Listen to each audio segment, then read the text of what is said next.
UFO Round Table, the UFO Thinker and Pursuit of the Paranormal podcasts.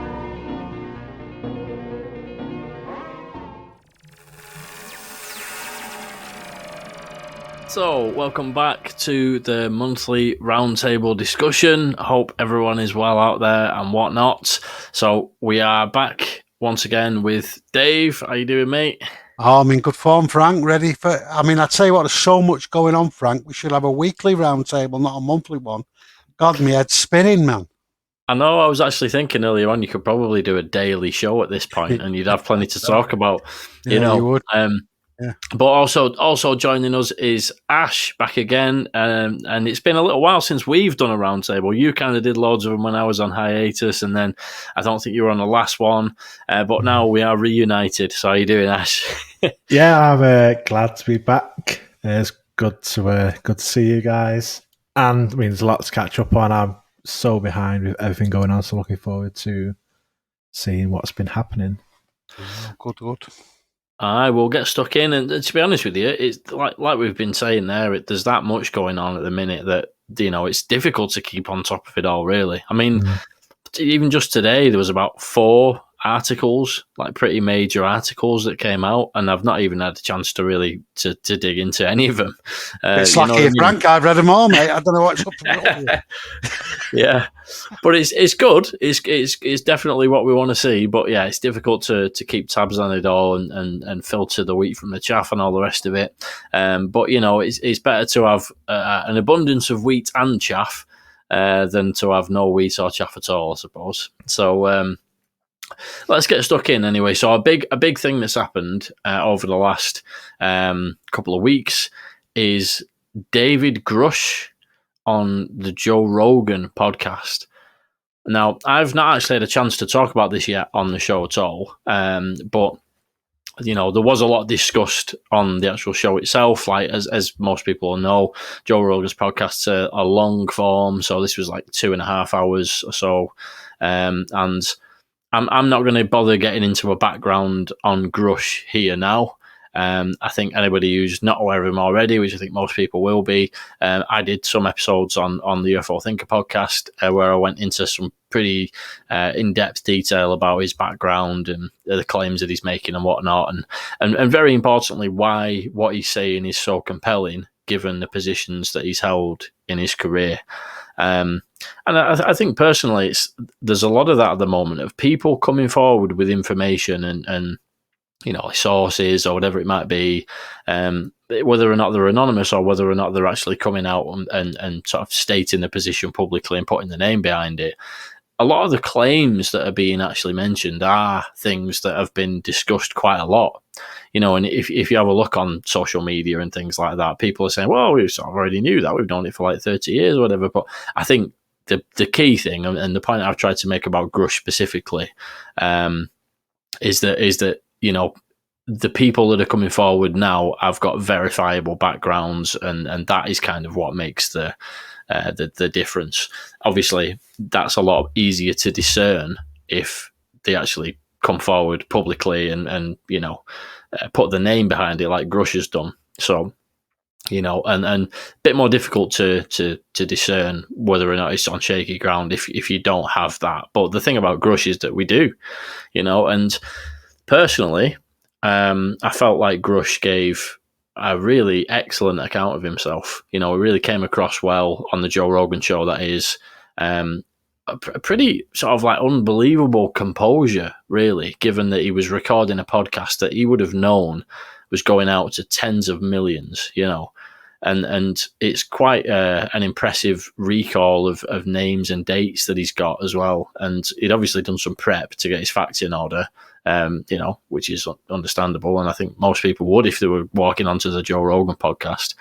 And I thought he represented himself on the topic very well. And, it's very important that given the reach of that particular show, and I don't know how many views it's got right now, but I saw somewhere the other day that some of the big UFO podcasts on, the podcast episodes on the Joe Rogan show about UFOs have had like 50 odd million like views. I think that was the one with Bob Lazar, and there was another couple as well that are in that kind of numbers. When you think about the reach of that, it's quite amazing, really. I mean, obviously the biggest UFO related specialist podcasts don't even come anywhere close to that kind of reach.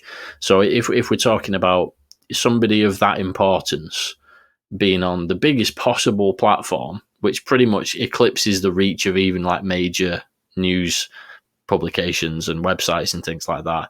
It's a pretty. I said the word historic to you, Dave, didn't I, when we were chatting the other day? And I think that it's pretty undeniable. Whatever you think of him, and his claims and so on, it's pretty undeniable that it's a big moment for the UFO topic.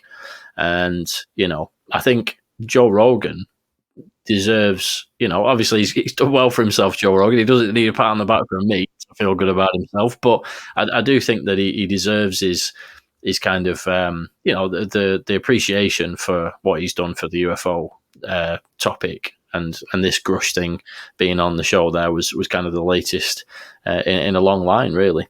So I'd be interested to hear just some general thoughts from you guys on Grusch, on Rogan. There's a couple of points that I've pulled out as well that we can perhaps have a talk about afterwards. But just first of all, some general thoughts. What you reckon, Dave? Anything you'd like to mention? Well, I mean, I think if we look at this part, it's sort of Grusch on Rogan was sort of reasons to disclose if we're thinking about this whole thing playing out before our eyes, really. And you're right, Frank, it was massive due to the mainstream audience. And you're right, I've not heard you say historic many times when we've been talking, but I did agree with you there. I mean, the thing in a long form interview, it allows you to cover a lot of ground that they did. I mean, they went into a lot of areas. I mean, I'm thinking that, like you said, that many people who are listening to it, it's just amazing, really, for me. I mean, there wasn't loads that were new, but there was a lot of extra detail. I mean, firstly, he really laid into Turner and Rogers, which we might get on later, these people who were sort of denying, who were looking to block the UAP Act and have sort of got special interests. He really went to town on them. I was amazed how much he swore actually on the program. It was quite good, really. Well, it wasn't that good, but he was listening to it. It was almost as good as one of some of your shows, Ash, I thought, actually, when I was listening to it.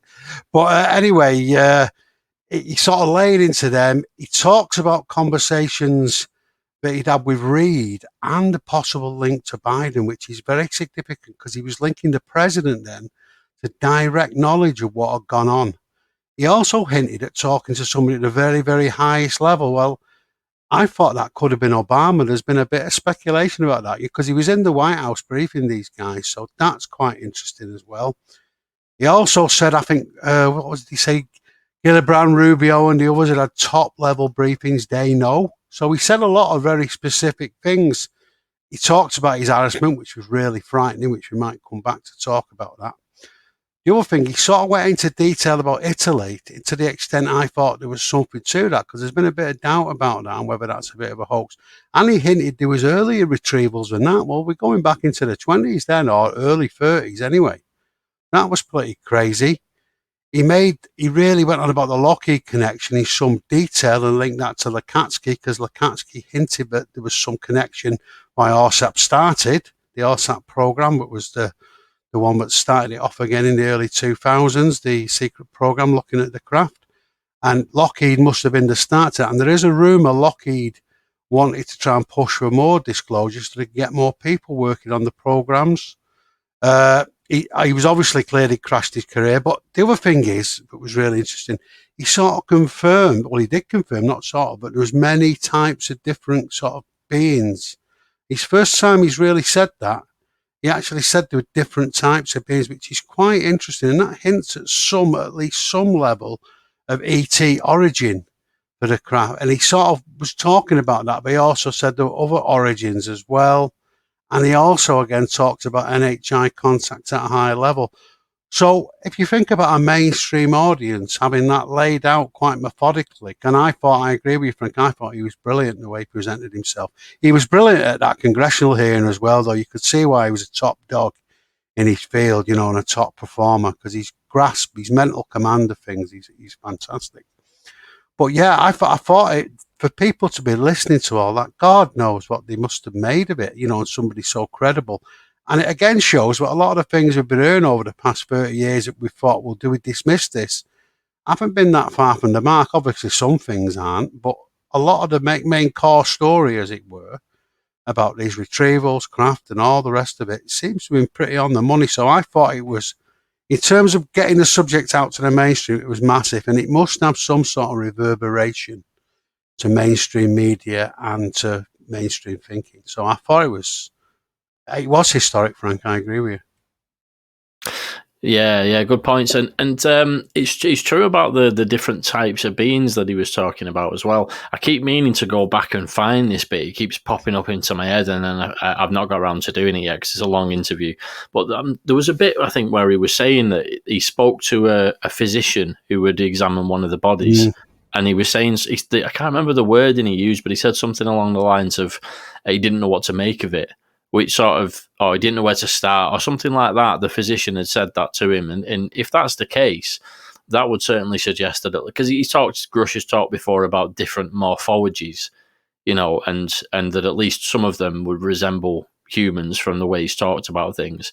But he's also kind of in saying that physician who looked at some of the biologics, as they're referred to, if there's some of them, a physician wouldn't even know where to start. That's kind of saying something. I mean, it kind of stuck with me that, as I say, I need to find a specific bit, and I'm probably going to clip it and put it on social media and stuff. But yeah, what an interesting thought, eh? If you're a physician and you looked at a biological entity and didn't even know where to start, what's that going to look like? You know what I mean? But what do you think, Ash? Have you had a chance to check it out? I know it's a bit of a long one, but... No, and to be honest, I didn't know kind of how big that podcast was. I mean, I'd heard of it, and obviously, he's done stuff with Bob Lazar and Tom DeLonge and stuff like that in the past. But them sort of figures, I mean, that's just insane, and kind of a bit of a big step up, kind of from the Ross Coulthart News Nation, kind of when it first broke out, and going from that kind of niche to like say Joe Rogan, 50 million listens and stuff to some UFO stuff. That's just incredible. Like when we listened to the Congress or watched the Congress hearing, I mean, that was in like the hundreds of thousands. Even that was like, wow, that's a lot of people watching this.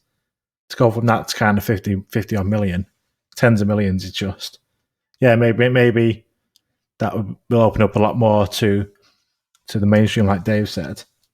The like I say, I've not listened to it. It's not like I need to, but reading what people said about it that I've listened to it, the general consensus seemed to be that it wasn't the best, that Joe Rogan seemed a bit disinterested in parts, kind of looked bored, sat there.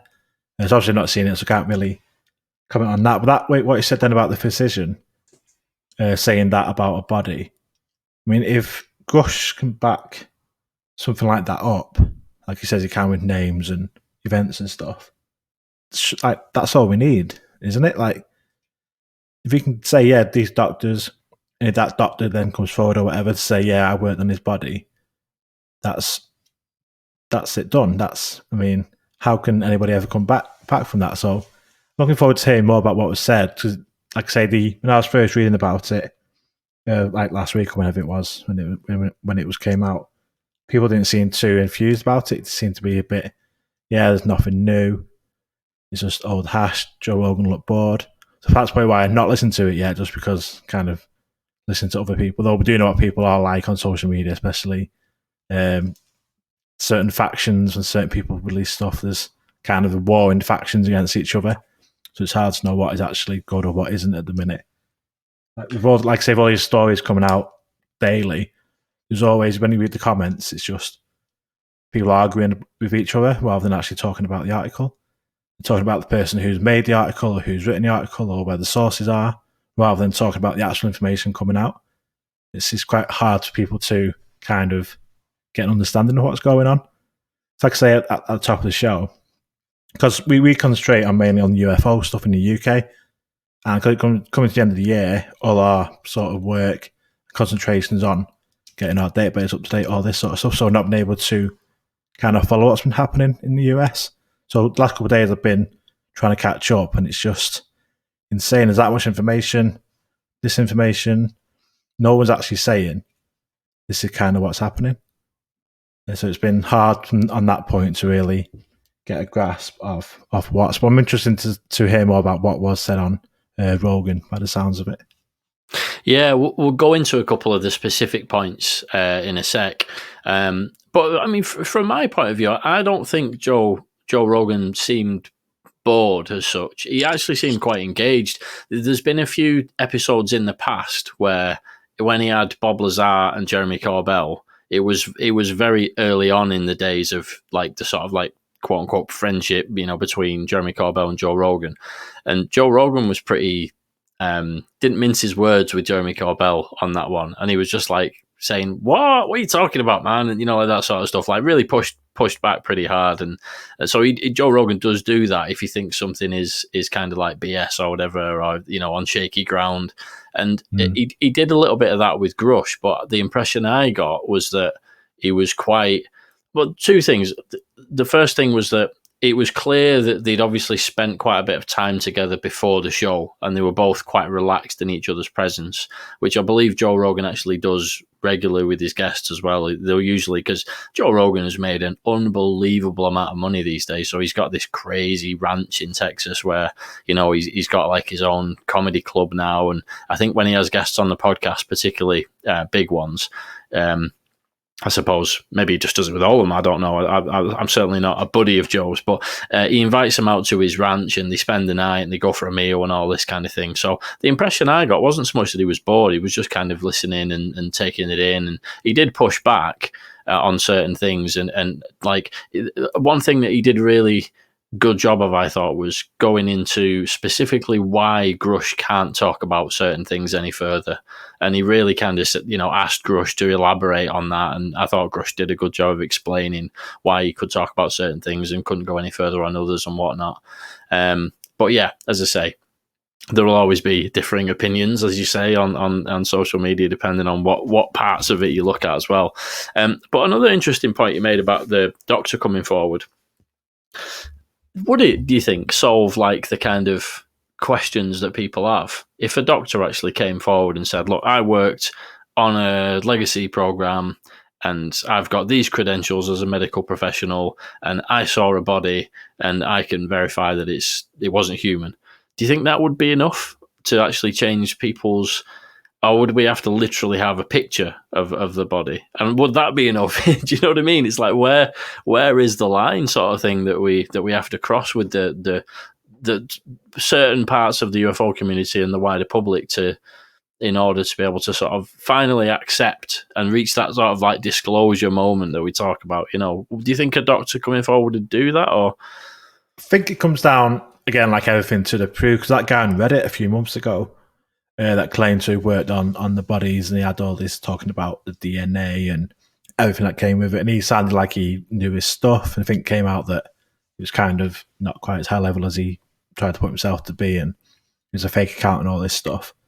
But if someone did come forward, I mean, it's just the proof. So if we had the proof, yeah, I think it would be, because if you got proof that he worked on an alien body, like say the famous alien autopsy video, if that was proved something similar to be real, and we had that evidence in front of us, then and they say that they had it to be off planet or to come not from this planet. I mean, surely for me that must be the what we need.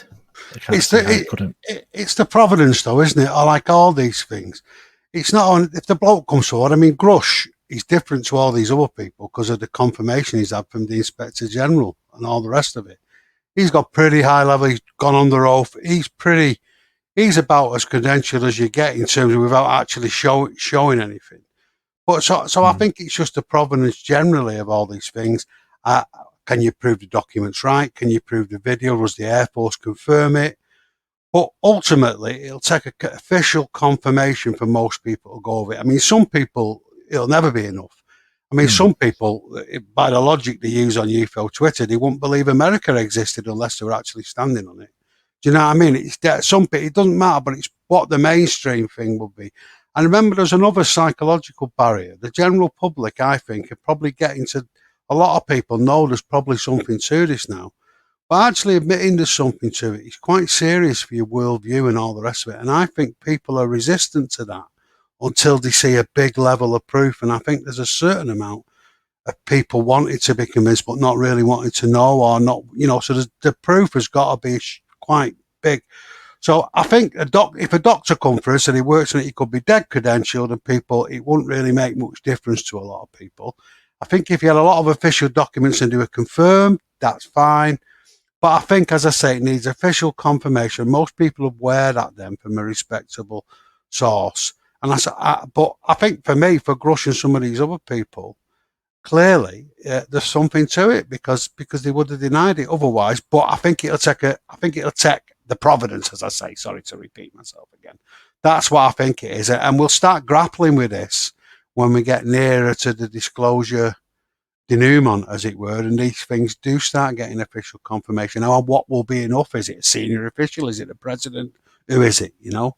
And it's a good point. It's a really interesting point, that.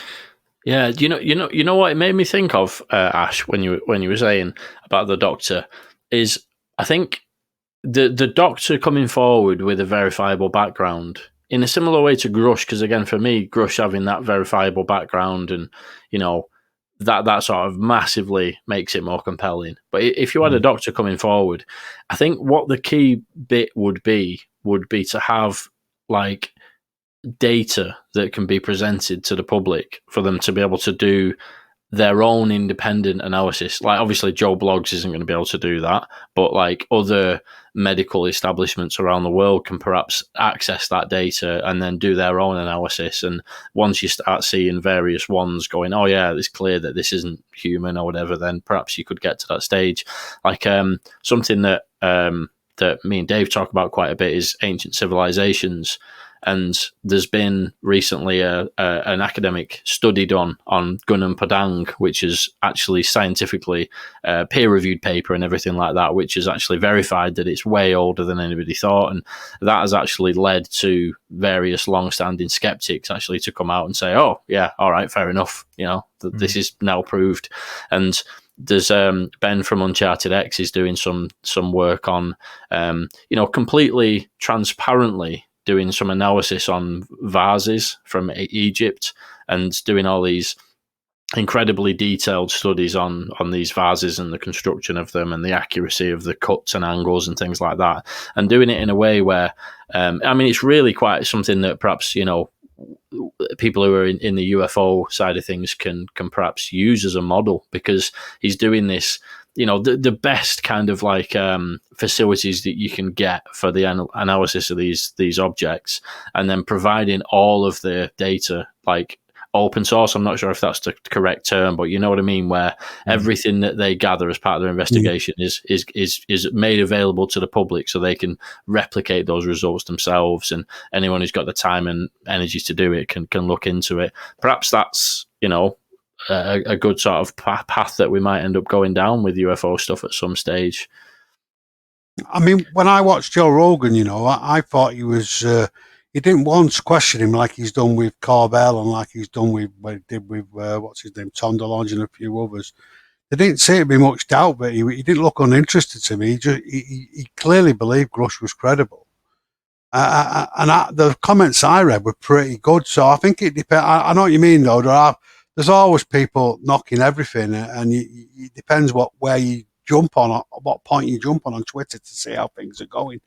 And there's this really tedious group who just want to knock everything down for what their own reasons. Very weird, actually. There's more of them sort of popping up. But yeah, I thought that it was pretty good. But it's interesting how you perceive it as well, isn't it? I suppose maybe somebody else watches, not you, Ash, but say somebody who's really against it all or something like that tends to see it and just sees what they want to see. Maybe I thought it was more positive than it was, but I thought generally he treated him all right, and there's not a question about whether he thought he was legitimate or not. But maybe he just had a big night out and he was a bit hungover. It's hard to say. That was one of the rumours as well, actually. But anyway, there you go. Yeah, but it's just going back to what we were saying about the size of the Joe Rogan podcast. The actual episodes now are only available on Spotify. because Joe Rogan did some kind of crazy deal a few years back where Spotify paid him $100 million to only have his show on Spotify and no longer actually have the show on YouTube. But what he does, so I'm not sure actually how you go about finding the actual episode streaming numbers or whatever from Spotify, but on YouTube, I just had a quick check earlier, and on the Joe Rogan YouTube channel, they don't put the full episodes, but they put clips, which are like 10-minute clips. And some of those clips have got 1.5 million, 2 million, and that's just a 10-minute clip from the episode, which came out, 10 days ago or something. So it's unbelievable the reach that it's gone to, you know. But let's get on to a particular point, which is that Grusch once again confirmed this thing about double-digit crash retrievals and the same corresponding number for bodies. Something, as you say, Dave, that he has talked about before, but I felt like he went a bit further down that path, and that thing about the physician that I mentioned as well. And he also specifically referred to Lockheed Martin, which I think is new, because I don't think he's gone into that kind of detail before. And he even himself said that he seemed surprised that those words were coming out of his mouth. There was a point where he sort of just like looked down at the ground. I can't believe I'm saying this. You know what I mean? But apparently, he was cleared to do so, and he's talked about having further DOPSA authorization, which is the body that authorized him to say things. He has to run everything through them to get it cleared before he can talk about it in a book or a podcast or whatever. And he's talked about doing more DOPSA authorizations since when he originally came out. So I was thinking perhaps that was one of the points that he's recently got cleared to say that he wasn't to begin with. And he seemed surprised, as though it was a recent thing that he'd been authorized to talk about it. So pretty fascinating. Obviously, Lockheed Martin is something that's long been discussed in terms of being a defence contractor that might be the ones that are holding the goodies, as it were. But were you surprised, Dave, that he said that? And I think everything seems to point at Lockheed at this point, eh? What do you reckon? Well, I wasn't surprised because I've known it's a good chance it's Lockheed. But what I was surprised at, if you remember, Frank, me and you were talking about what Lakatsky was going at about a week before about, who was the contractor and what was the big thing that fired up that led to OSAP.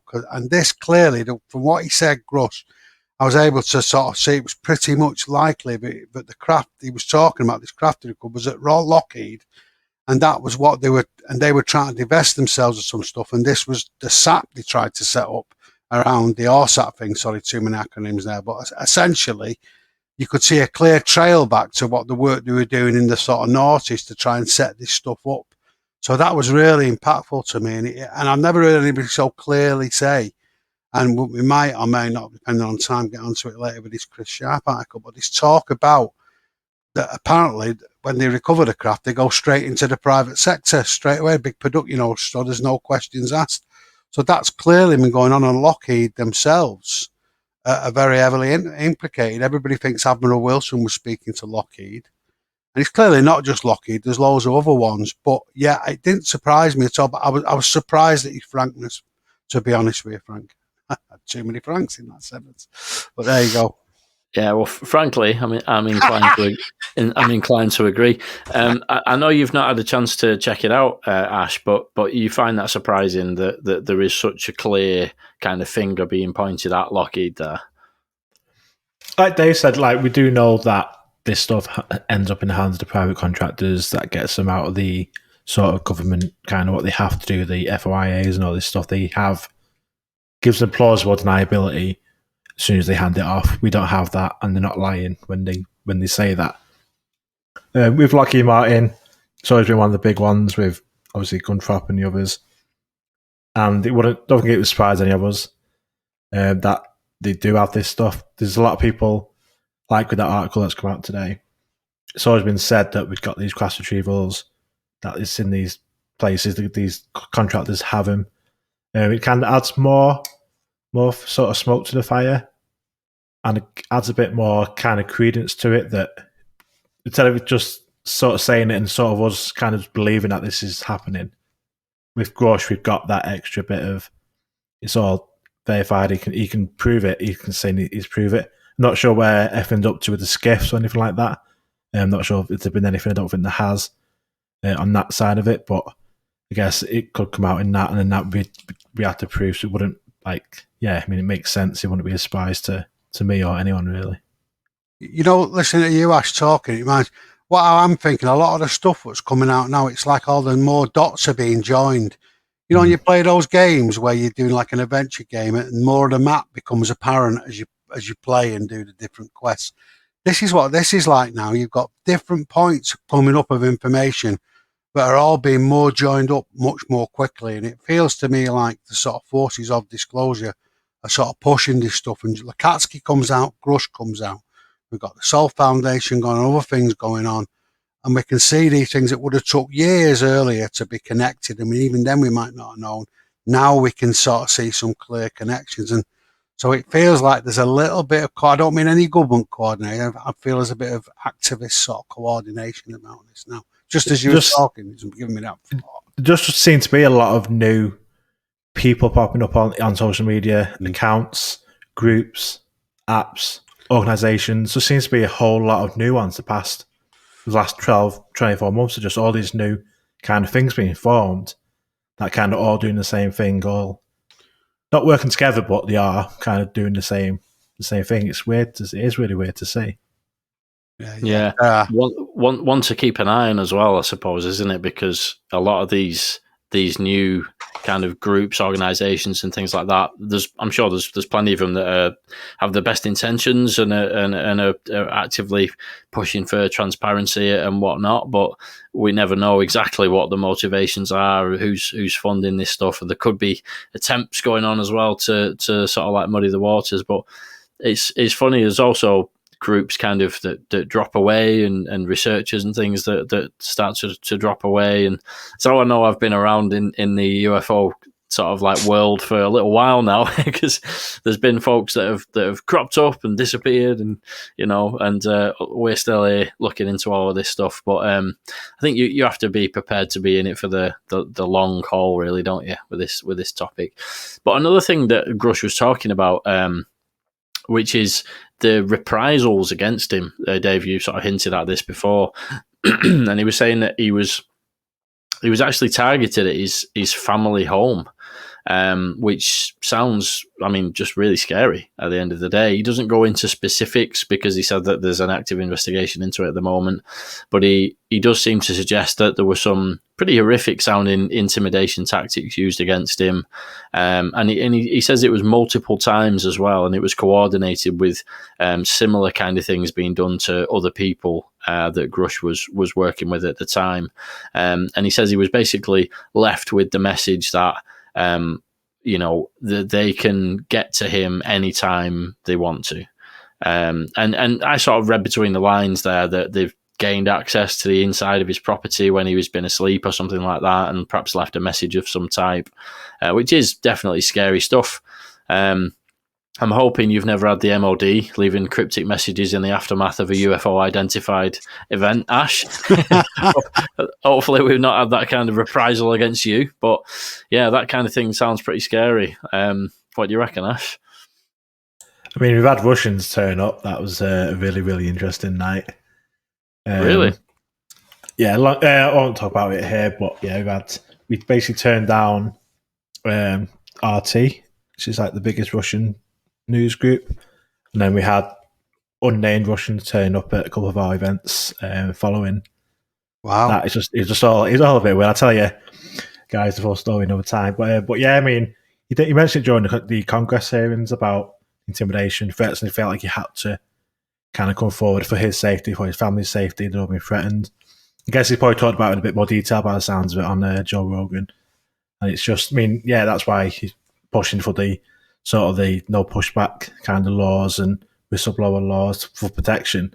And it's like horrible that it's needed. You think that like someone doing the job, someone's got the best interests of the public at heart, and they are basically trying to be silenced. It's horrific, really. I think when you're in that vibe, I think that from the experience of what's happened to people or what we hear, the best thing he can do is keep on going, though, Grusch. Because if he did go quiet or whatever, who knows what would happen to him?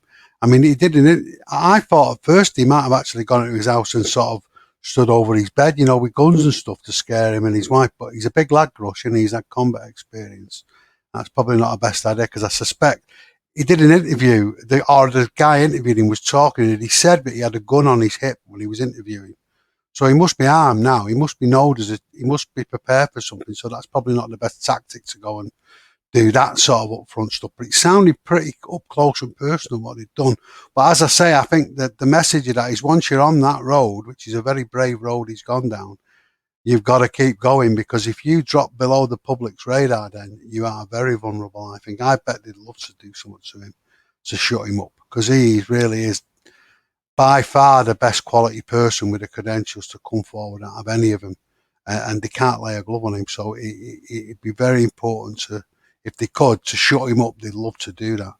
And it comes back to all the people you talked about, Ash, on Twitter. There's loads of new stuff that I think's dodgy. You see on Twitter, there's a book come out recently by some bloke on UFOs, which is the clearest bit of disinformation I've ever seen in my life. Don't mention anything. It's just obviously put up by whatever government agency. So it's really all happening. But the truth of it is, what these people really fear is exposure. And I think Grusch is probably no option now but to keep going, and there's a few of the other people. And it'll be interesting to see what happens if somebody just comes forward now. I might talk about later what would happen if somebody leaked, and what would the trial be, and would Danny Sheehan be defending him, and all the rest of it. It's really very interesting. But to get back to the point, the intimidation was pretty horrible. God knows what they did, and I bet it wasn't anything nice. I mean, anything, but we could, you might think it's bad. I bet it was worse than what you could imagine, without them actually physically laying hands on him, Yeah, and one thing that's that he went into quite a lot more depth about as well was his own personal kind of like sacrifice in terms of his career, and it's a really interesting watch. Ash, you should definitely check it out when you get time. But he really goes into that, like where his career was headed and how he's basically turned that down in order to do this, and obviously the opportunities that you get. There's as you know, Ash, if you make any kind of income in this topic, people come after you and say that you're a grifter and all the rest of it. But as we know, there's not really, it's not like some kind of land of opportunity where you can make millions. All you got to do is sort of like blow the whistle, and it's really not like that. What Grusch has turned down, and what a lot of these people who've been willing to come forward with information, they actually really do themselves in terms of what they had going for them, and they make that sacrifice because they believe that they're doing the right thing by coming forward. And Grusch is really clear about that and the reasons that he did it, and some of the things that he's had a lot of criticism from various people as well. With sort of dubious motivation for trying to discredit him, I would say. And he goes into a lot of the PTSD that he suffered with, and how he's had, which he admits to openly, he's had problems with alcohol and things like that as a way of self-medicating for the problems that he struggled with, and he goes into the reasons of why he's had those problems as well. Things that he saw in service and close friends of his, and from a personal kind of point of view, I think you get a really good sense of where he's coming from, just on a human level kind of thing, which was really interesting.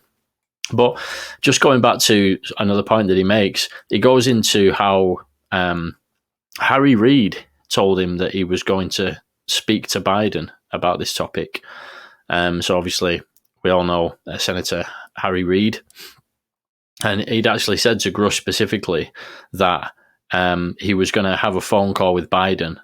Harry Reid himself was going to phone Biden and talk about this topic.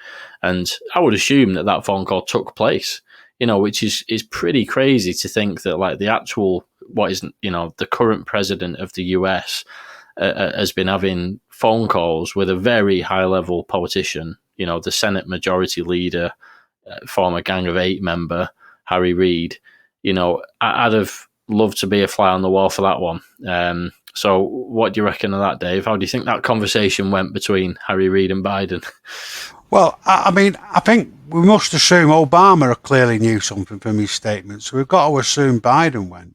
But I think Biden's the old stager. He would have had some contact there, but he's this sort of classic politician. So I mean, I think Biden knew about it. He probably wanted to do a favour for his mate Reid, but I suspect he's tried his best to sort of avoid it. But the key thing, and he's done his best to avoid it until Balloongate.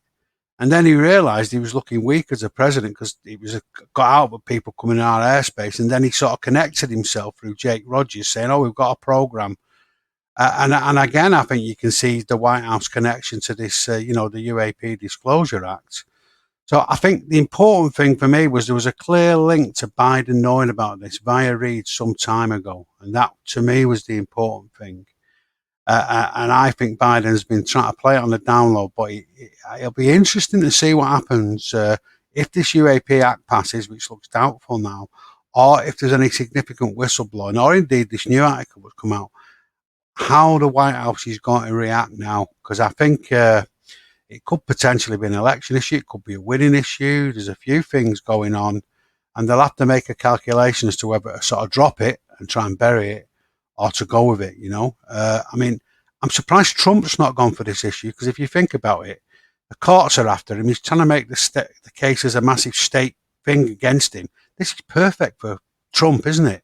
To sort of prove the deep state, they're all liars, but yet he's not going for it, which makes me wonder about, what his links are to the, to Republicans and all the rest of it. Anyway, I won't go down that route, but it is an interesting thought. But yeah, getting back to Biden, I think, the interesting thing is it implicated Biden, for me, directly into the conversation, and that he knows about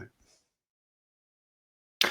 Yeah, pretty fascinating to think, Biden, what he actually is aware of and the conversations that have took place behind closed doors. What do you make of that, Ash? Do you reckon we're likely to see Biden getting more stuck in this topic, or do you think there's still too much of a stigma that they'll shy away from it as a major sort of like election issue at the minute? Yeah, I think for sure. I think there's a lot of other stuff going on at the minute where I think he has to be seen to probably trying to sort of deal with them, especially with going to be election coming up.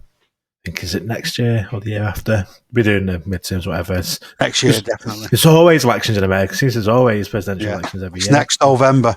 So I think, I don't think it's going to be a priority kind of thing he'll concentrate on. I think they definitely have an interest. All the presidents seem to have had some kind of interest, like say, apart from Trump.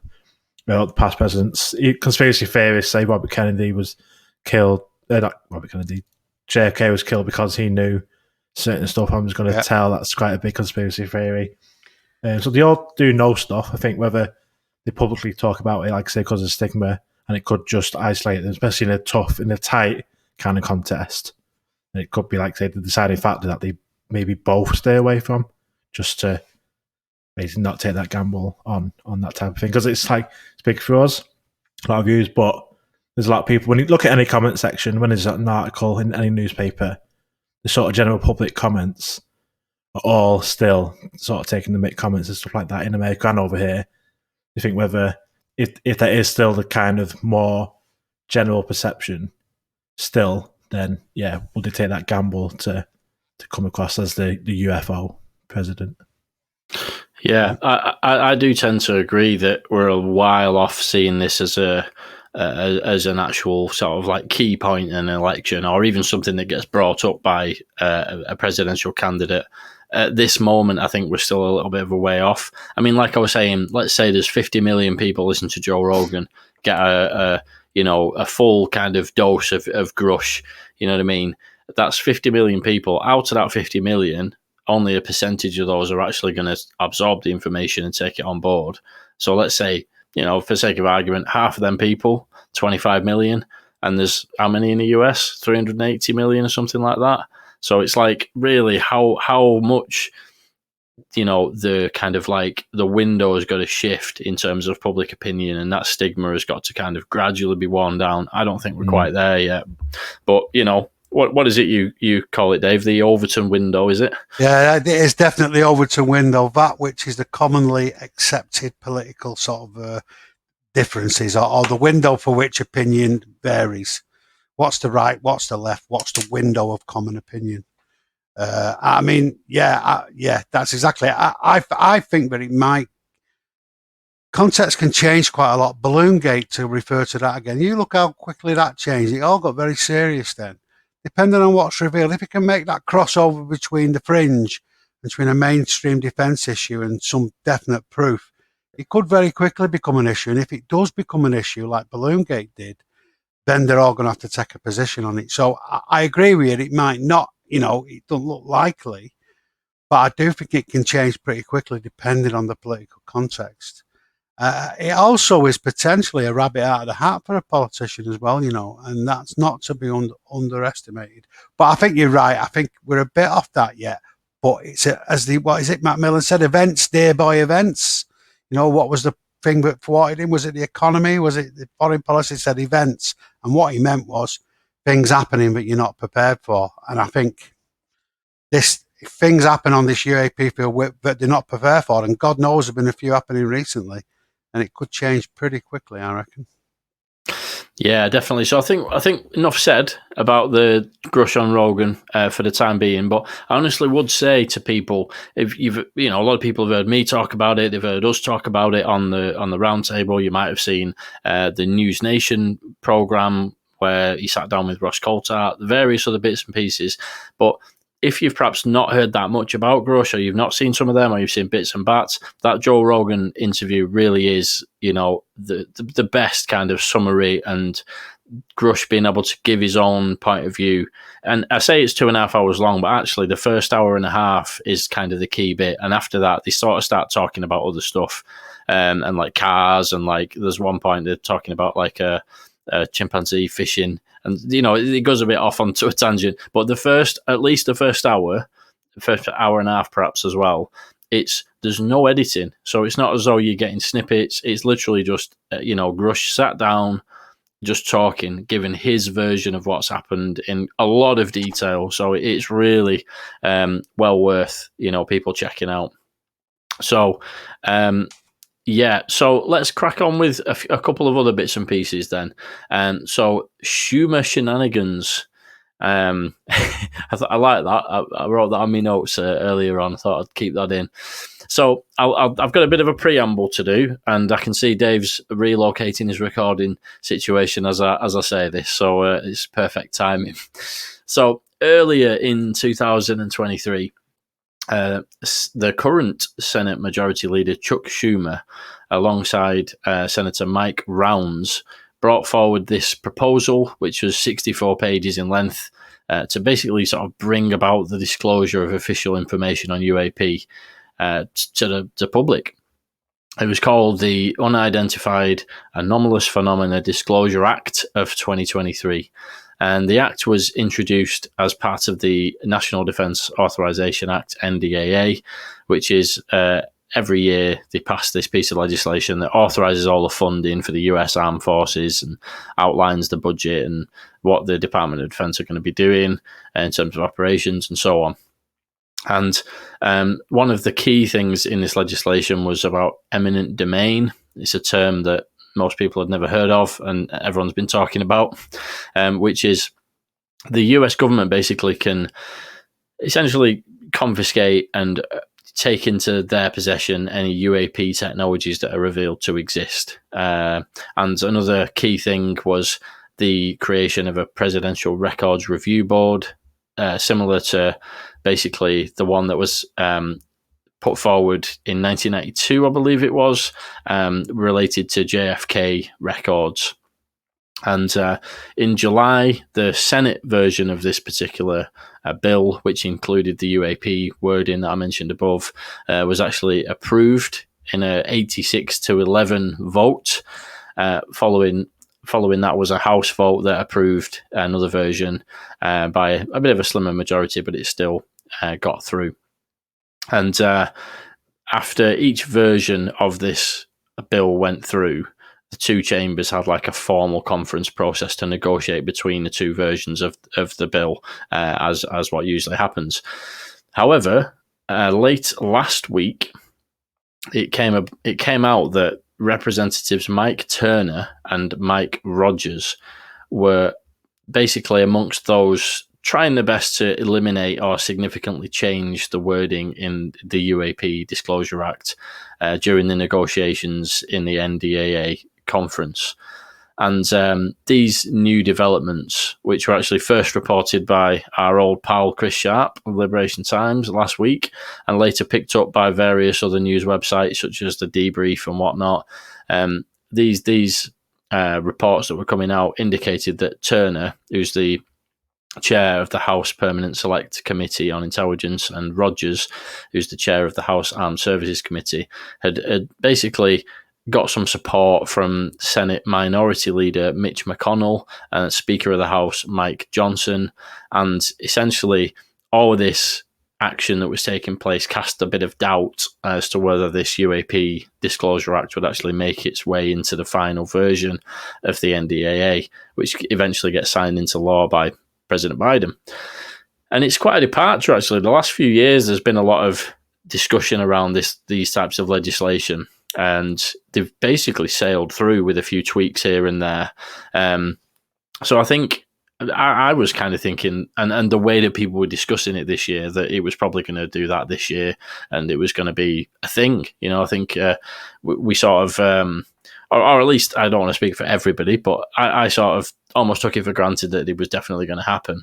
But there's definitely some challenges to that. However, it's probably fair to say that all is not lost, and there's been a bit of an unprecedented effort by pro-disclosure politicians rising up in outrage at what's been going on, and the wider UFO community have had a bit of a push to engage in activism, contact representatives and stuff. Folks all over the US have been doing just that, contacting the representatives to demonstrate that there is public interest in this topic and to put pressure on to keep this legislation intact, as it represents a big step forward in terms of signing something into law which lays out a roadmap for increased transparency on this issue, or at least demonstrates a commitment to doing that.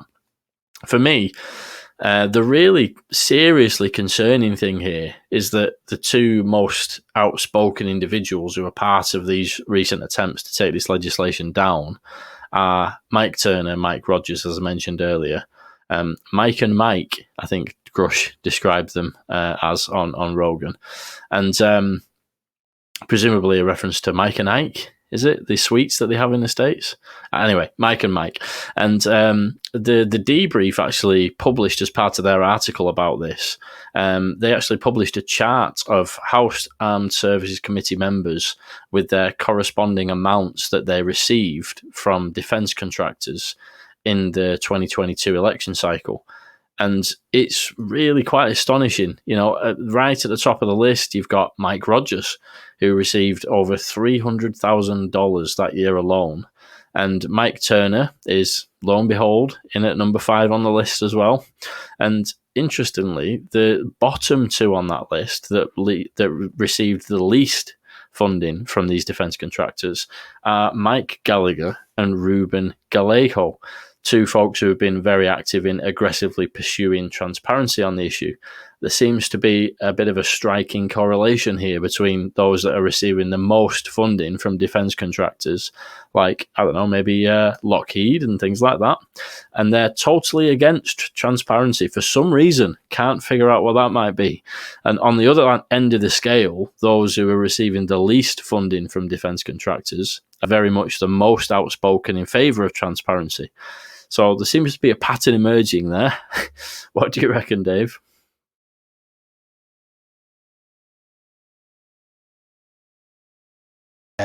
You think, like in Halloween, you think the creature's finally dead, and then they jump up and start attacking you again.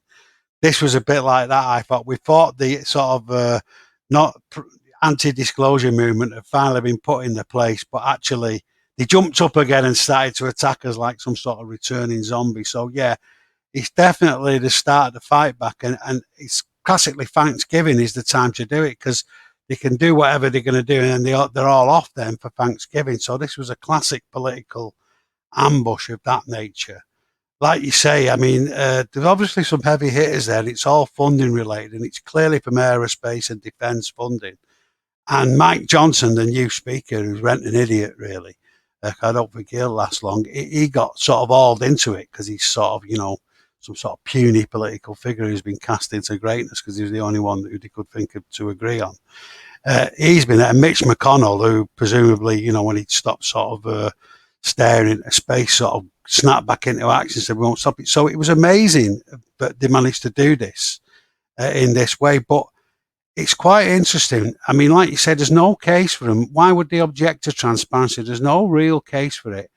And it's quite naked sort of influence, but it's pretty obvious to everybody. And they don't seem to care because clearly funding counts for a lot. So, I mean, we thought it was sort of, the two things they feared, the two things they targeted was the eminent domain, which is that thing where the government can sequester the sort of any sort of NHI technology that people have got, which isn't a big deal really, because there's no reason why they can't do a deal where the government can look at it, but people retain ownership. I've never thought that was a big issue, but what they really fear is the review panel. And that's this process in the UAP legislation where they systematic and they can't get out of it easily. They've got to give the information up decade on decade of information. Then they decide if it's classified, and it's classified by a body that they don't control. And that's what they fear, because that's how this orderly disclosure is going to come about, and they can't easily nobble it. And so obviously that's the target. I think in many ways eminent domain was a feint. And basically they tried to take that out. The people who are opposing them said, well, why do you want to do that? What's the reason? Can you justify it? So they said, right, we'll pull it all then. And that's apparently what happened. And now we're seeing a bit of a fight back where they're trying to negotiate on what they'll do. But it is, I think, and I've said this before, but I think these efforts are massive overreach by these unelected bodies, the military and the aerospace contractors, and particularly the military, are going to shoot themselves in the foot. The DOD are already massively implicated in lying to people, covering stuff up, breaching the rules, breaching the sort of congressional oaths and all the rest of it. So I think that they just painted themselves into a corner, and the consequence is going to be, and this is the other thing, if this act doesn't go through and we get the orderly disclosure that everybody wants, the Biden administration wants, and is the only really sensible option, then we're going to start seeing whistleblower leaks, and we're going to start seeing death by 1,000 leaks, I think the phrase is. And it's going to get very disorderly. But I think they're that entrenched into the position and they don't know what to do and they don't want to get out of it. They don't want to come clean. But all they can do is just keep playing this weird game of whack-a-mole and hope somehow the machine will stop. But I don't think it is going to stop. So, yeah, it is. It's a very odd situation. And one question for me is, if it does go down, would the president pass an executive order to get it back in? I mean, he could do that, I think. I mean, it'd be interesting to see what people think, what listeners think. But I think they could do that. And the main business of that UAP Amendment Act will act in the first, funnily enough, the main business will be done by November, the initial sort of look at all the records, just ironically after the presidential elections. So there you go. They could do a lot of work if the president does that. And I wonder if the White House may be thinking about doing that. Now, that comes back to whether the president wants to dip his toe in the water or wants to leave it, but that's an interesting one. And then again, I think the thing of people actually, whistleblowers disclosing or coming out an uncontrolled disclosure, people getting really mad at this naked sort of suppression for no good reason. The article by Marek today said, what is the reason about this? For this, there's no good reason. I think it's going to make things pretty interesting in 2024, and certainly not the calm path that we were all predicting. Yeah, it's funny. It does seem to be kind of edging closer and closer towards direct presidential involvement, doesn't it? Like these various like review boards and things like that, and it does seem inevitable that at some stage the president's involvement is going to be quite key. But I suppose the question is, are we at the stage where the president would openly get involved in this issue? And I don't think we're quite there yet. But at the same time, the obvious actions that are taking place, to sort of like stop any efforts towards transparency, the more that goes on, the more it's going to encourage whistleblowers to do things not exactly the wrong way, but there's a correct way of doing things and a process to be followed and that kind of thing. But obviously, the more things like this, which there's no question, it looks bloody dubious, doesn't it? At the end of the day, these politicians who've got clearly are getting money, openly as well, because these are facts and figures and stuff that are available. Like, it's not like a conspiracy theory. These are politicians who are getting money off defence contractors, the same defence contractors that are supposedly holding the materials, and they're actively fighting back against any efforts towards transparency with the public. It doesn't look good, does it? And the more you see things like that happening, the more it's tempting for people who've got information on the inside to come forward. In some cases, it will be anonymously for various reasons, and in some cases it will be people like Grusch, who are willing to take that personal sacrifice that it takes to be able to come forward and put your own name behind it. But it's as you say, Dave, there's kind of there's a path towards like a controlled disclosure by following them correct paths, and then there's also a bit of a worrying potential outcome as well of more of an uncontrolled disclosure sort of thing, a catastrophic disclosure, to coin a phrase. But what are your thoughts on all of that, Ash? So I kind of have two kind of initial questions that kind of came to mind when you were reading out about all this. And this is probably born from a lack of understanding of how the American kind of like process works, the political system. And obviously on the face of it, these guys getting the money from the defence contractors, kind of clearly they're the ones bringing it down. But I guess my thought on that is it just because it's UAP, or do they always kind of vote against this type of, any kind of looking into defence stuff, any type of contract work, do they always try and vote it down? Or is it just a UAP kind of one that they're trying to vote down? So that's one sort of question I had. And another one is, again, probably just not knowing how the system works. If it was voted in by like 85 to 11, or whatever the numbers were in favour, how can two people have kind of so much influence over kind of bringing it down, if that makes sense? Jack, if you want, I can. The first point is just so I can understand it. The first point is that it's not so much they will vote on wherever the money takes them. So because they're getting that amount of money and they need it for the campaigns, then if the defence people who are funding them to that tune say, we want you to oppose this, that's what they do. So it's the other way around. They'll sing whatever tune that the piper, they will pipe whatever tune, the person is paying for, basically. So that's that. Now, that's an interesting question you raise on the second bit, because most people, it seems, in Congress and the Senate are in favour of more transparency. But these two people actually have key positions. I think it's on the Intelligence Committee and the Armed Services Committee. And they can stop the passage of the bill. Now, the Speaker certainly can, because he's the one who's got the power. So just because of the way it works and the way what happens is they tend to negotiate on these bills what's going to be passed or not. And those guys, because of their positions on the different committees, can effectively stop it passing or stop it going into the act, which could stop the whole act going. So it's not very democratic. It's just they've got key gatekeeper positions, but will stop it going through. So it's just the lucky. And clearly the DOE, DOD and all the other non-disclosure people know all this. They've been nobbling these acts since they've been coming out in this bit. This is the bit we all fear when it comes to the reconciliation, they call it, when the two bills come together and all that.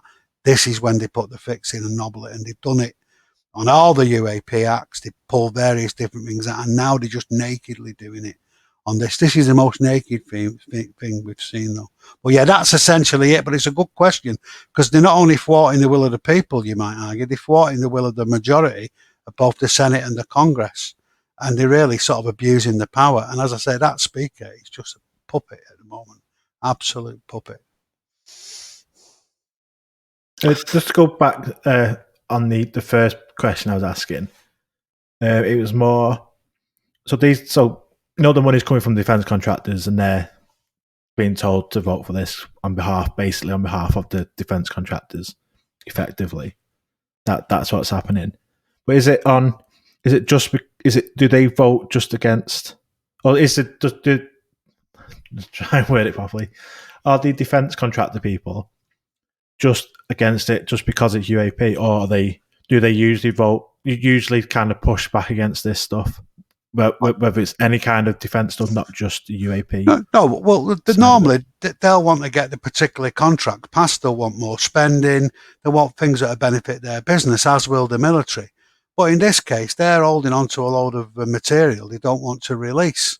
And equally, the DOD people are holding on to a load of secrets they don't want exposed. So there's a bit of an unholy alliance that they don't want it bringing through. But normally, what they're in favour is influencing politicians who will sort of increase defence spending and not do anything that's going to upset their business. And they're very clever in the US. They put all these defence contracts in all the different states. So they've got a massive sort of blanket of power across America.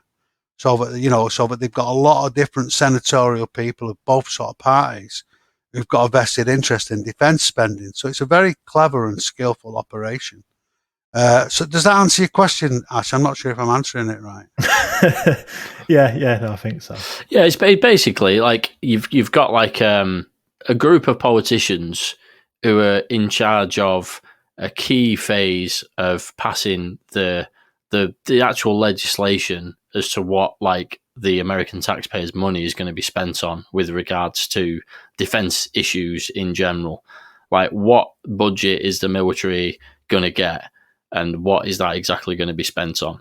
And obviously, the defense contractors, have been cozying up to these politicians who are in charge of actually, making the final adjustments and debating the key points of that legislation, which is just dodgy in itself, really, if you think about it, isn't it? Like, but normally, like what you were saying in terms of like, do they normally sort of like vote things down, or is it just things that are to do with UAP? It's sort of, I mean, I'm no expert in the past like however many years of outside of UAP things to do with the NDAA, but basically these particular key kind of gatekeepers who are getting this funding from defence contractors are essentially operating with the interests of those defence contractors in mind. So in previous years, it's a case of, well, we want however many million to be able to pursue this research project into a new missile. And obviously, the defence contractors are going to want to do that. And the people who are there funding within these committees are going to vote for that to go through without any problem at all. They're going to grease the rails of various things to get them to go through, because that's what the defence contractors want. They want their funding to be authorised for the projects they're working on. It just so happens that in this particular case, it's something that is not favourable for the defence contractors if it gets put into place. Essentially, they don't want, any prying eyes into what they're doing with these secret projects and that kind of thing. So in this case, it does appear, because we don't know for sure exactly what's gone on, but it certainly doesn't look good, does it? When, like I say, I mean, there's literally in that debrief article, it's a really interesting graphic. It's a list of, like a top, I think there's about 20 of them from memory, and right up there in the top two of the most funding given to them by defence contractors is the two key figures. And right down at the very bottom, the lowest two is Gallagher and Gallego, who have been the most pro transparency. And when you see it in a graphic like that, it seems to point in one direction. You know what I mean? There's no sort of outliers. Somebody who's really pro transparency and also happens to be receiving a vast amount of money from defence contractors. It does seem to be the case that's what's going on there. Yeah, don't know if that makes it any clearer. I guess another final question is, how is that not bribery? It's just it is bribery, Ash. That's exactly what it is. The American political system's been sort of gradually eroded by the rise of lobbying. They all need lobbying to run the campaigns. It's very expensive. And that's what you've seen. You've got the rise of lobbying. It's like ancient Rome, where all the powerful people used to harass the senators, and bribe them, all the rest of it. And this is very similar. And there's a good argument that democracy is threatened by these sort of big industrial and different political interests sort of paying money to these campaign funds. And because there's no state support for any sort of campaigning, they're at the mercy of who's got the money, which is not really what democracy is about. And because America is such a mercantile country in terms of its economy, this is seen as okay or more okay. And it sort of represents sort of how, economic factors are really at the punch. But it definitely, an issue like this illustrates but it's very, well, one would argue, anti-democratic, because the politicians they think, well, if I'm not in, I can't do good, so I'm going to have to make a few compromises on my morals here. But really, ethically, it's not, and it is a big problem. It's a big problem generally in sort of Western democracies, but in America, it's a massive problem. That's why 100,000 people could be shot on the streets, and because the gun lobby is so strong and funds so many people, the fact of trying to restrict firearms it's never going to happen. And that's a classic example of a democratic deficit that lobbying. It's not a political show, this, but that's my view on it anyway. Yeah, it sort of does tap into that like wider issue of, corporations and very powerful companies and groups, funding governments to get their own interests, sort of like, pursued, basically. I mean, it's kind of an issue in the UK as well, but I think it's much more so an issue in the States. Like we have it, don't we, where there's major contributors to, major donors to the Conservative Party or whatever, and obviously they give millions to the Conservative campaign in exchange, kind of unofficially, for favourable treatment for their company or whatever, or like Rupert Murdoch has been sort of accused of that kind of thing. But I think in the States, like Dave was saying, it's probably even more so the case. Well, the difference is, Frank, power's more centralised in the UK, but it's more fragmented in the US. Individual politicians have got more power on laws, and so it's easier to get individual influence that counts. It's not as easy to influence an entire regime, government, because of the party system over here. But over there, it's sort of rife. I mean, the American economy is strong because of its sort of mercantile stance. And if it's done properly, it can really help having that kind of stuff that they have. But in this case, it's people have always taken the easy option, and it's sort of slipped for me into that sort of system that's got a lot of problems.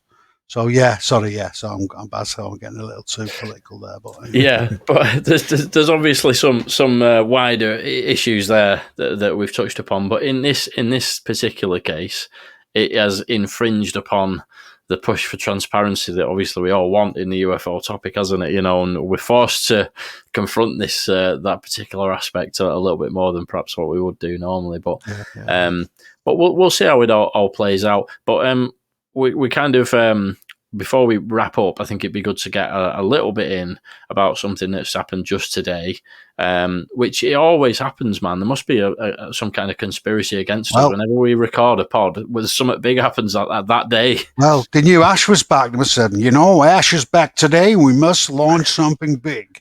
And that's what's happened. The article comes out. But yeah, there's actually been quite a few articles, like you were saying, Dave. There's that Marek one, and there's been a few others that I've not had a chance to even get close to reading just yet. But sorry, Dave, did you want to say something else there? No, you carry on, mate. You carry on, Frank. Yeah, so basically, there's been various sort of like buckle up type of comments and things over the last few days, and it's, something big's coming type of thing, which does tend to happen with these things, and obviously there's inevitably when you hype something up, there's going to be some people who are disappointed in what eventually comes down the line, as we've seen time and time again, and we've talked about a lot on the pod. I always say I personally don't mind a bit of hype. It's not bad, is it, at the end of the day, getting excited about something, even if it's not a complete world changer when it does arrive.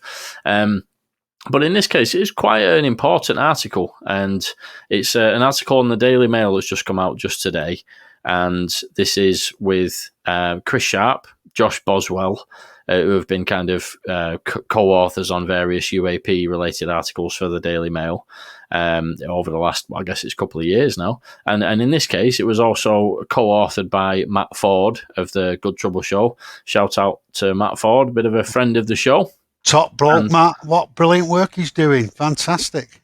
He is indeed, and always a very sharply dressed gentleman as well, which is always very much appreciated in my eyes. More so appreciated than Kirkpatrick because of all of the other aspects as well that come along with the smart dress sense. But anyway, the article was about, essentially, and this came out about, 2 hours or so before we started recording, so this is just a very surface-level take, which is why we've kind of left it to the end here, but it's definitely worth discussing. And the article essentially is about the CIA's involvement in crash retrievals and the CIA basically have an office within the CIA that are in charge of actually conducting these retrievals. Have you had a chance to read it through, Dave? Have you got any summary you can give on that? I have, Frank. Yeah. There's also Matt Ford's done a brilliant. He's becoming a real force. He has been for a bit actually, but he's so professional stuff he's doing. But Matt Ford's done a bit of a show on it with Chris Sharp and Josh Boswell. It's well worth checking out on his YouTube channel. So I'd advise everyone, because it goes through it in some detail. But essentially, there's a secret CIA retrieval team, the Office of Global Access, it's called. Sounds like something from Harry Potter, the Ministry of Magic, doesn't it? But anyway, that's what it's called. They basically have got a secret tracking system that they use. The craft, apparently, that are flying around, the cloaked. I'm giving this is a big article, what I'm trying to do in shortly, really. The craft that are flying around the cloak, well, they've got a tracking system that can track them. They're also able to bring them down, or if they come down, they crash or whatever, they land, throws the keys, or we can bring them down, apparently, with this tracking system. They've got a retrieval system, but through this office, we can go anywhere using special forces mainly, or anybody who's available, but clearly trained people to go and retrieve the craft. Apparently, they've got 9 of them. But since I don't know if it's since 2003, it wasn't too clear from the article, but certainly there's 9 they know about, and these people are going around the world picking them up.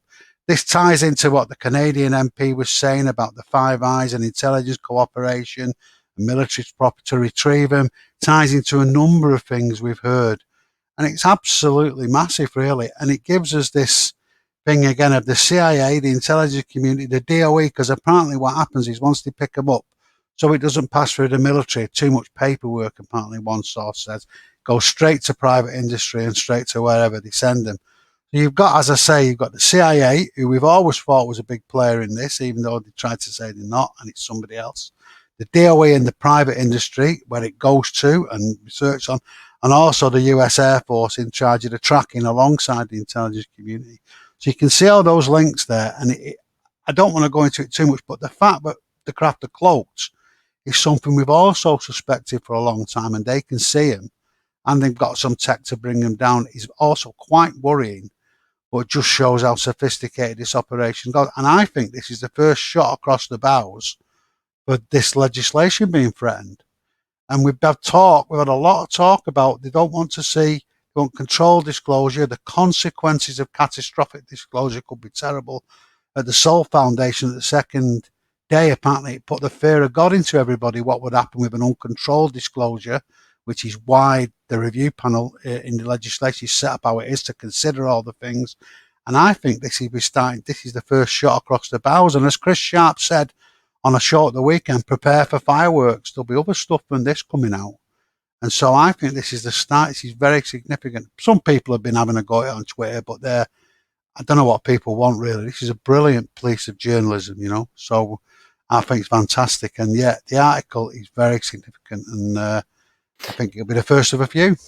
Yeah, so just while you were talking, I just pulled it up. I just wanted to read out, newspaper articles generally have like a couple of key bullet points at the top.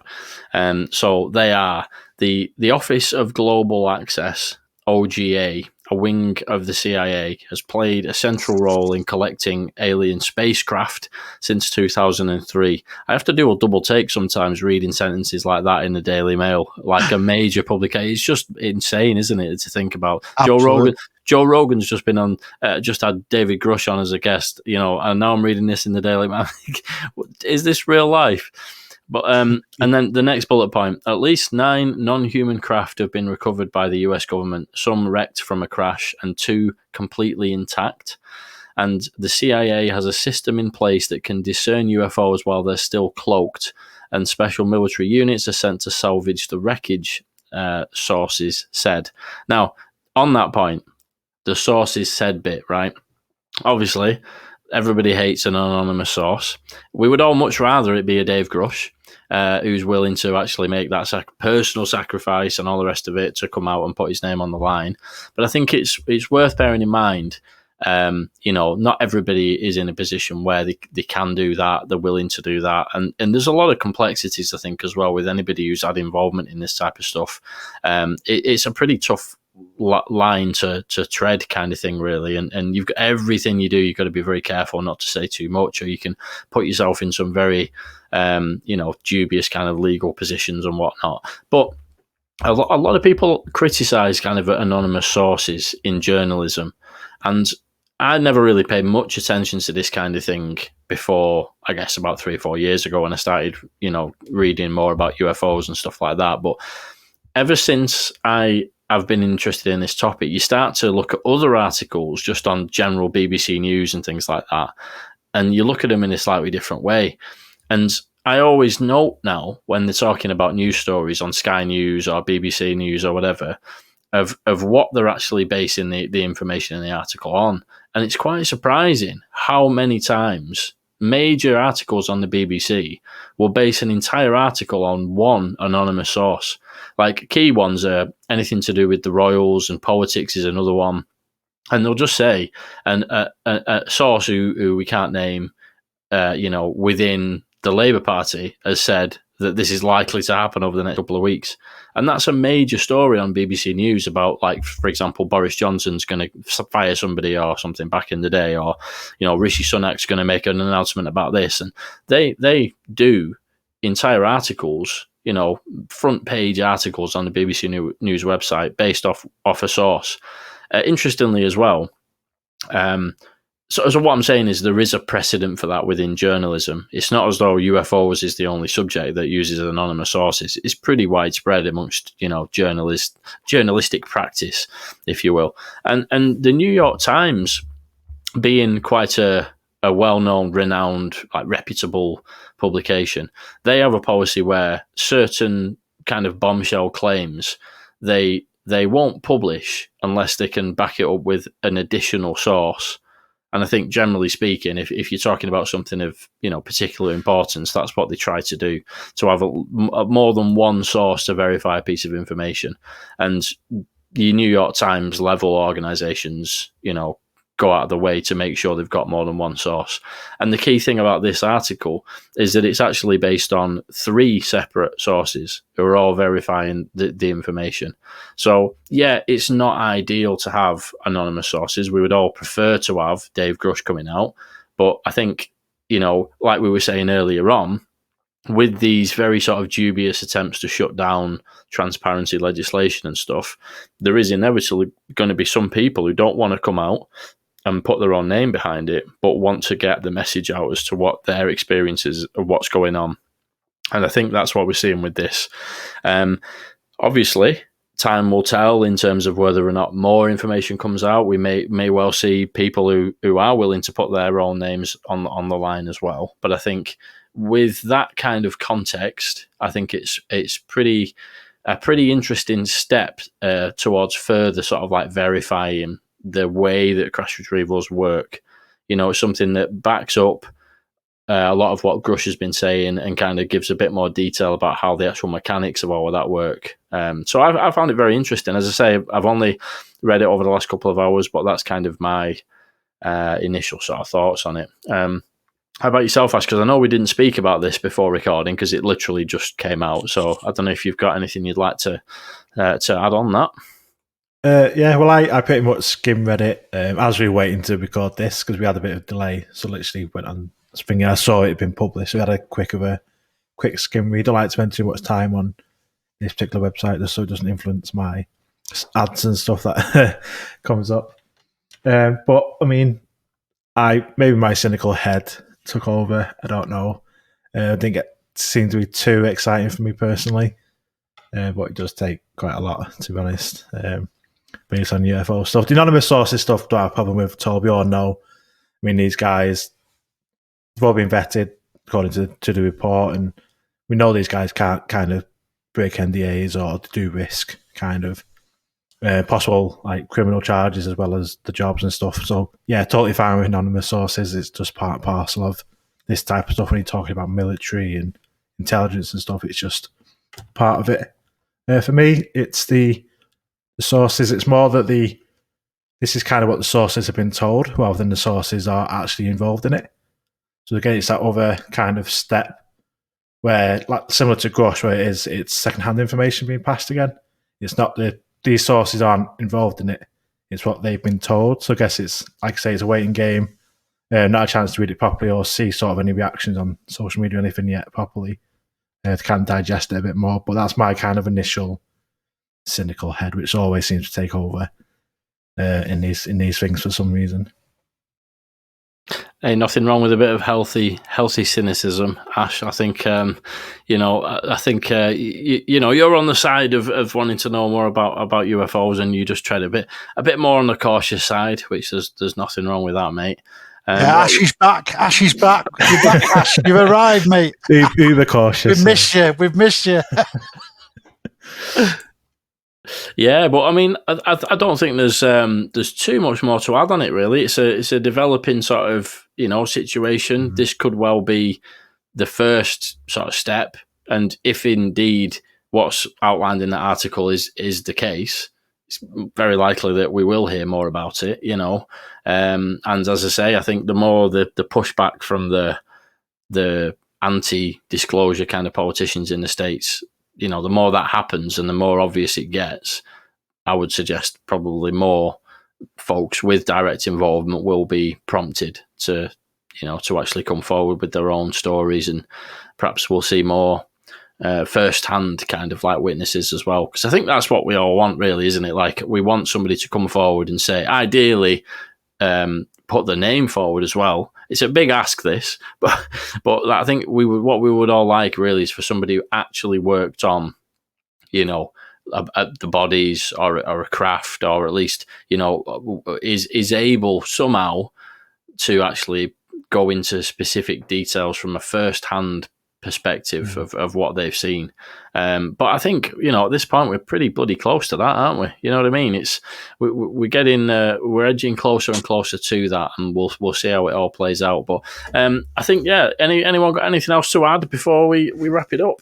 I've got one final thing. I want you to imagine now that somebody, like you said, somebody comes forward, a big whistleblower, said, I've had enough of this, spills the beans, they get charged, and Danny Sheehan stands up to defend him. And I want everybody to think about what his defence would be and whether he'd be successful. There's an interesting thought for everybody to leave the show with. Well, there we go. Story time with Dave. Just to finish off. Get more of that next month. Yeah. Well, yeah. I mean, actually, thinking about it, next month's actually going to be the sort of like end of year festive roundtable, I think, isn't it? Unless I've got my dates wrong. It is right. We did it last time, 27th or 28th, something like that. It was really good. It's all kicking off. Yeah. Remember? Ash can have his little party popper type thing that he had like last time, and was that for the anniversary? I can't remember. But yeah, we'll definitely be doing that. A nice festive kind of like round table, and we could do like a little mini award ceremony for the bombshell of the year. I think it's probably going to be Grusch, isn't it? Realistically, the big sort of like the main it's thing. No fun now, is it, Frank? It's spoiled it now. Hey, well, we never know. There might be another one coming. Yeah, we'll see what happens in December. Right. Yeah, that's Who right. knows? You might even have to eat a mushroom on the 29th. Yeah. Well, I think I'll be all right. I think I'm safe from that. Joe, you'll be there. Christmas hat on. Just for you, Frank. Yeah, maybe that'll be it. The King's speech on Christmas Day. Maybe King Charles will be the one to drop the bombshell. We'll see. Can't see it somehow, but you never know. But yeah, well, I think we'll leave it there for now. Pleasure as always, and we'll look forward to seeing what we've got to discuss next month. A lot can happen in a month, especially at the moment. So who knows? We'll see. All right. Cheers, everybody. Been a pleasure. Yeah. Thanks, Frank. Really enjoyed it. Great to be on with Ash as well. Cheers. Yeah, good to have you back, Ash. Nice one. Right. See you next time. UFO Round Table. The UFO Thinker and Pursuit of the Paranormal podcasts.